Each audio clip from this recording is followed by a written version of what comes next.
Islamic world, and this is what we see here. And that is the dream today. Al-Qaeda wants a caliphate from Indonesia in the Far East, right through Asia, right through Europe, North Africa, the Middle East, all the way up to Spain. Even Spain is included in the caliphate. The reason being that whenever any territory has been ruled by Muslims, it must always be Muslim. Spain was ruled by Muslims for about 700 years. And so, the feeling is that Spain belongs to the Ummah, the community of Islam. And of course Israel, which is not Islamic, it's a Jewish nation, in their minds belongs to Islam, because it was Islamic right up until 1917, for over 1,000 years. So therefore it must become Islamic again. So this is the, part of the outrage against Israel. And the desire ultimately is that the whole world must also be Islamic. Here's another map as well showing the extent of Islam. This is about 750. If the French had not defeated the Muslims at the Battle of Tours in 732, the whole of Europe might have fallen to Islam with them for over 1,000 years. So it's amazing how sometimes one battle can make a very big difference.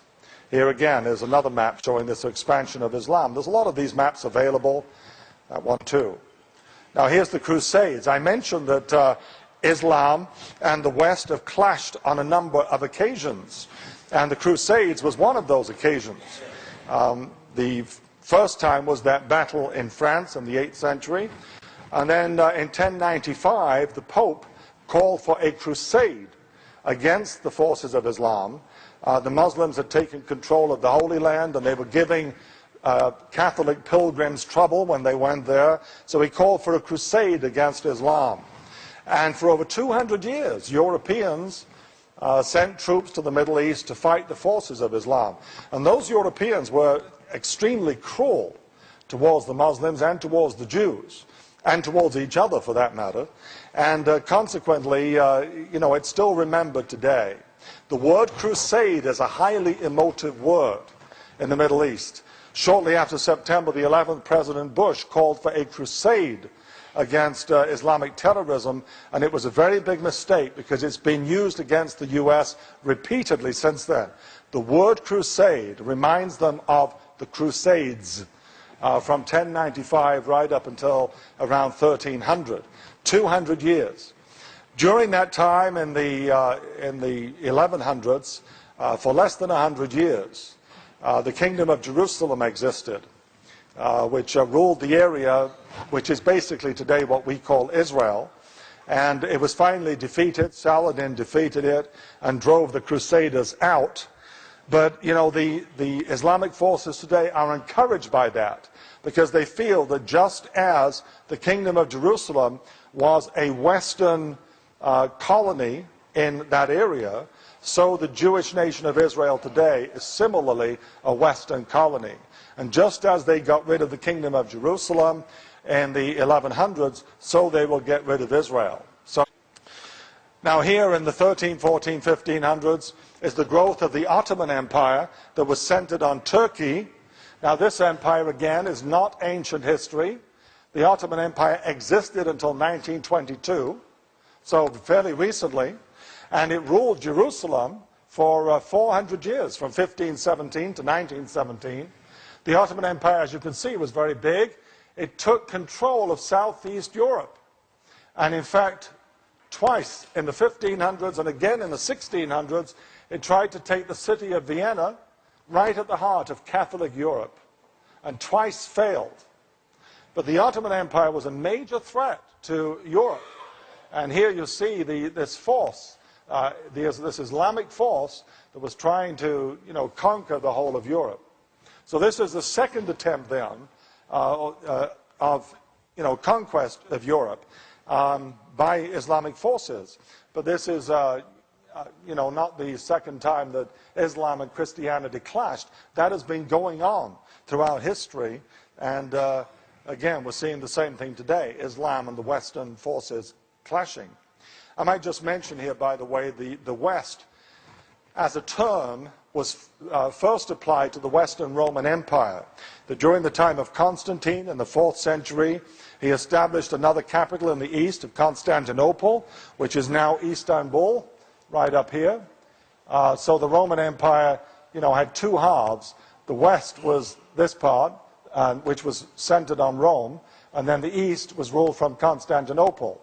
So the west originally basically meant Catholic Europe. Today the west means the democratic countries in the west. But I think it's kind of interesting that again we're seeing the papacy come to the fore in trying to defend the Western world from Islam, with the Pope's comments last month that seemed to be the first shots in this clash between the two. Anyway, let's carry on, look at these. Here's the decline of the Ottoman Empire. As the Ottoman Empire fell apart, different countries got their independence over the various centuries. The Balkans, of course, remains a mess to this day because you have 3 different religions operating in this area. And there is amazing conflict.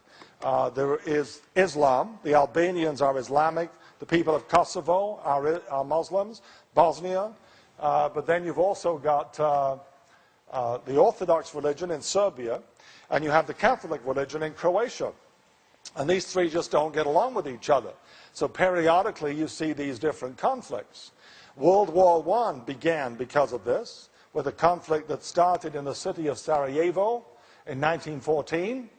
And as The Economist news magazine mentioned a few years ago, when there was more fighting in the Balkans, it said a century which began in Sarajevo is ending in Sarajevo. In other words, this conflict just won't go away. And, we can expect that to flare up again at some point. But, this struggle between Islam and the 2 different factions of Christendom has gone on throughout history. Now, after the Ottoman Empire, you had, towards the end of that period, the British dominated the Middle East. Everything colored red there is the British Empire. Right up until World War II. So in the lifetimes of some people here, these countries were under British control, and there was relative peace in the area while it was under British control. British control or British dominance of the Middle East ended 50 years ago this month, as it happens, in 1956. I'll come to that a little bit later. But after the British period of the Middle East, you had the independence of all the various countries. Today you have many countries in the Middle East, which of course complicates everything. You have 22 Arab nations, for example. Plus you have other countries like Iran, which is not Arab, Sudan, which is not Arab, Afghanistan and others. And of course you have other countries that have become independent fairly recently. You can see at the top Turkmenistan, which is a new one. Let's have a look at that as well. Here's another map of the Middle East today with all the many different nations, the complexities of this world at this time, this region. Now look at this. This is the